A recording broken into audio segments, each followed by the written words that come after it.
What's up, fuckers? So, I just wanted to make this quick video on ranking my favorite Doom games in the franchise. I figured since Doom Eternal is around the corner that I'd make this video. Though I will say it was kind of hard making this list because the franchise as a whole sits among the most solid in regards in quality in gaming history in general. All of these games I'm gonna name here are good, but this is gonna be based on my least favorites to my favorites. Again, all of these games here are good, but if you disagree with any of the games I've ranked, just let me know down below. So we're gonna kick things off with Doom 64. This to me is a fantastic game. Back when it came out, I didn't know it was the original game. I just thought, like a lot of N64 games, that they just slapped 64 on any game they ported to the system. I figured it was just Doom, like the SNES, the 32X, the Atari Jaguar, and the original PlayStation had Doom. It wasn't at all clear that it was its own thing, but I do wish it was more popular because it was a really good game. Because it had a different feel from the Doom 1 and 2 installments. I would have put this game higher on the list if only because the gunplay isn't quite as seamless, and the level designs can be a bit of a guessing game. But it's still a really good game. It does, however, have the greatest depiction of hell I've ever seen. It is sinister and is oppressive. I'm almost kinda sad that there isn't more case studios on how well the art direction was. And to me, it kinda kills me when people chalk it up to being a Quake ripoff, because it's not. But anyways, moving on. Next we have is Doom 3.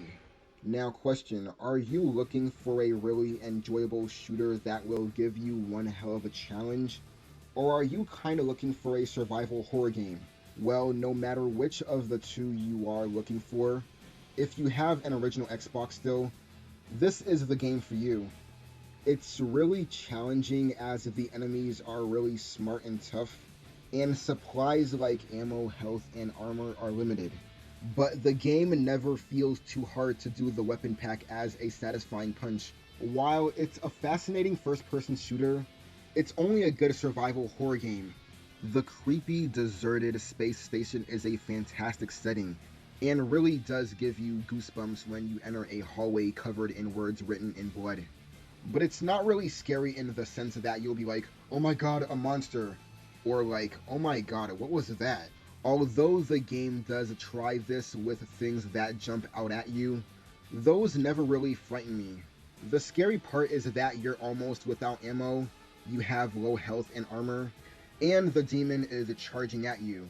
Also, the sound design is fantastic. Every creak and groan you hear will have you looking around for a demon. And the weapons sound fantastic. The audio logs you'll find are extremely well acted out.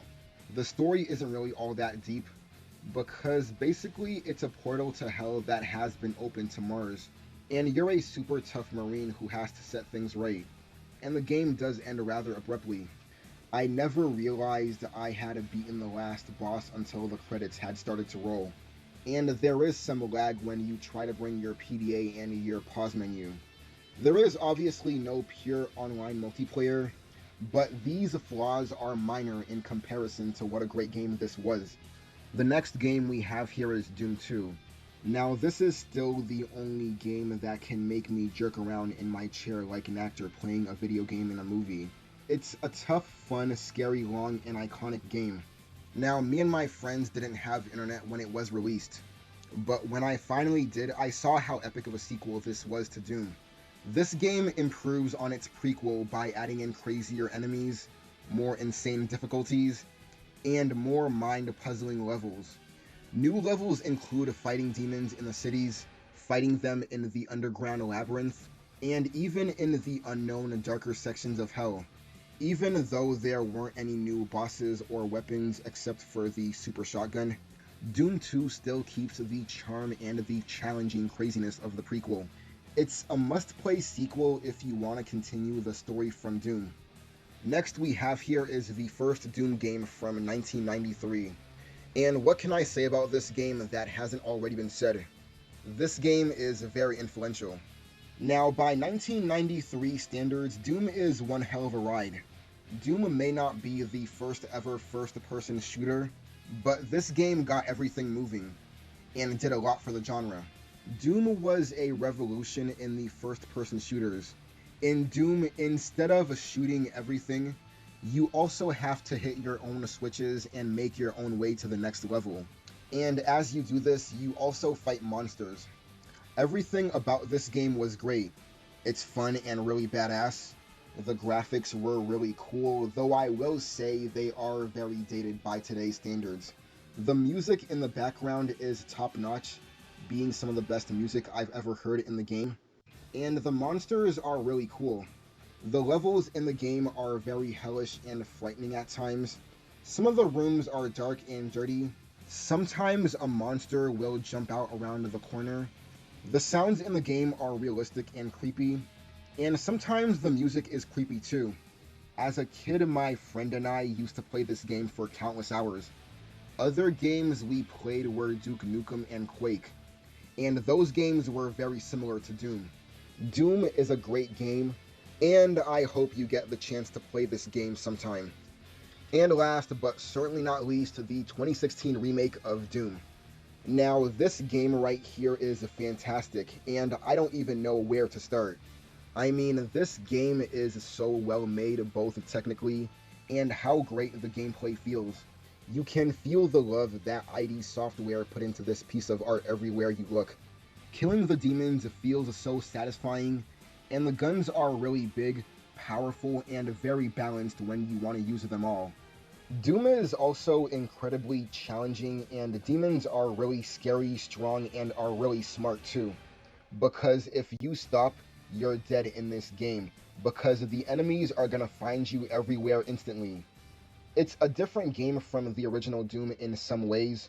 Nevertheless, it does a great job of disguising itself as a contemporary Doom experience. The monster interactions and the environments look superb. The combat is fluid and very entertaining. The guns are satisfying to use and can be upgraded. This game is great and is one of the best games I've ever played in the modern era. So there you have it. These are all the Doom games I've listed from worst to best. Again, all of these games are great, but if you disagree with any of the games I've ranked on this list, just let me know down below. But anyways, I'm out guys. Peace out bitches. Later.